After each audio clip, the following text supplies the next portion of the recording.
folks, this is going to be another mellow video about a particular road trip that I took over Memorial Day weekend. This was to the Alvord Desert, which is in eastern Oregon. This is an area I've never been before.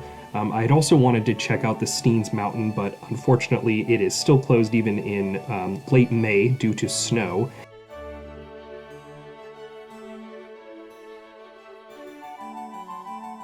This is the Frog Springs access point. Might be a little iffy if you have a regular sedan, but if you have anything with higher ground clearance, you're probably fine. I think there's another entrance north of here as well that costs $5. Drive straight across it to the other side. I think so. You can go anywhere where you want. It seems like it's pretty hard.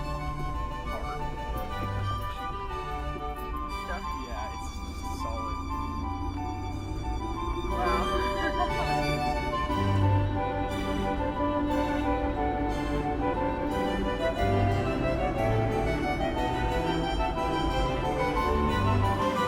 As you can see, the coolest part about the desert is that you can just drive right onto it.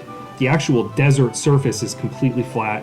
Traction's not really a big deal. It's a really hard layer, so you don't really sink in too much, maybe an inch or two. This desert's also famous for people setting top speed runs. Famously, the Mythbusters host Jesse Combs actually died trying to set a record here. I think going like 550 miles an hour, so something crazy. My 24-year-old Mercury Mountaineer was more comfortable at about 51 miles an hour, as you can see from the bottom. I did go a little faster later in the video, but I had a big storage thing on the roof that we just got, so wasn't really trying to set any land speed records. Just off to the left, you can see the peaks of the Steen Mountain. And you can see there's quite a bit of snow, but take note of where the snow line is because it will actually get quite a bit lower in the next 12 hours.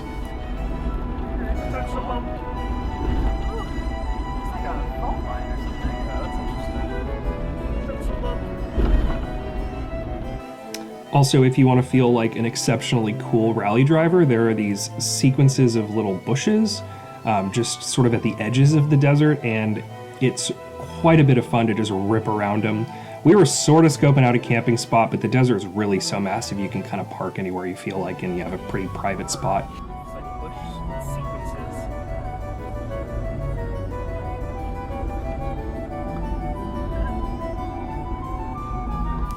Another cool thing about the desert is if you're an idiot and you drive too far into these bushes pretending to be a rally driver, you still have cell service, so you can pull up Google Maps, point towards that Frog Springs entrance, and drive back the way you came, and save yourself from death by bush.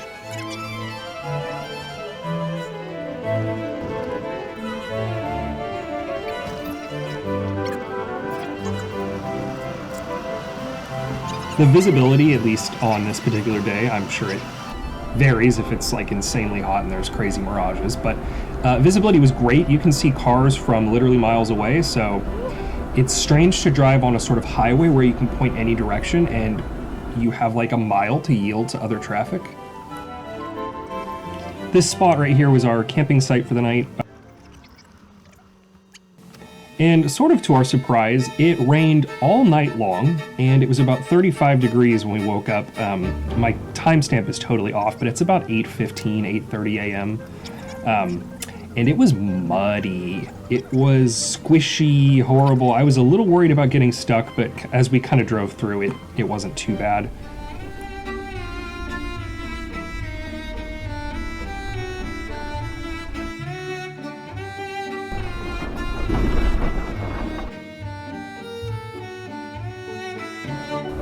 For a final hurrah before we left, we decided to go straight east.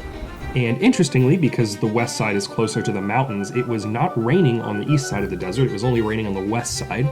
So only a mile or two after the last clip, we're driving east, and it actually cleared completely up. Quick pic of my very filthy mountain goat. As a final hurrah driving towards the exit of the desert, I decided to pick up a little bit of speed and see how comfortable it was at higher speed. The rain actually helped to make a little bit of a hard surface, kind of right in between where it was really stormy and really dry. So got up to 73 here, woohoo.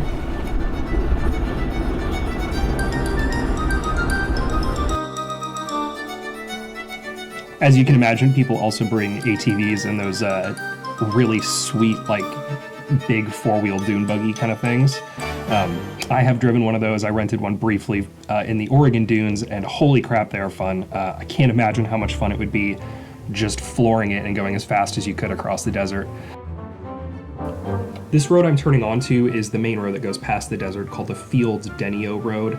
And just pro tip, if you're coming from the north, get gas in Burns. If you're coming from the south, get it somewhere in Nevada, because this 101-mile stretch between Fields, that south point, and Crane, the north point, is 100 miles.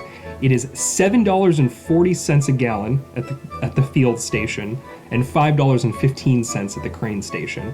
$5.15 is about the normal price for gas. In fact, I think it's cheaper than the gas down the street from me.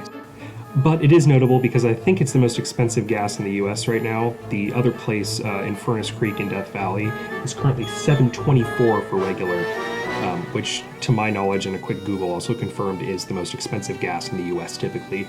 Both of those stations were like those janky single pump from the 1970s, you know, pay inside kind of weirdness. So it fun, but avoid the $7.40 if you can help it. This was that same road. The puddles were just kind of hilarious because there was no way to avoid them.